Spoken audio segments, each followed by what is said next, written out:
Magandang gabi mga tao. Ngayong gabi, iiwan ko ang gubat para sa kakaibang bagay. Pupunta ako sa Metro Manila Slums para subukan ang tunay na pagpag. Sige.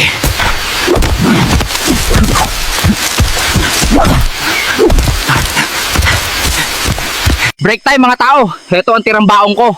Mainit pa, galing sa tik-tik mode kahapon. Malapit na tayo sa Metro Manila. Naamoy nyo na ba ang pagpag?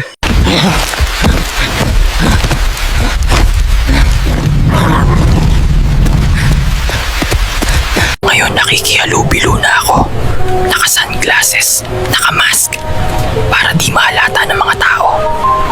Lola, mayroon po ba kayong tunay na Tagalog na pagpag? Mayroon kami iho, galing pa yan sa Lamay kagabi. Wow, legendary!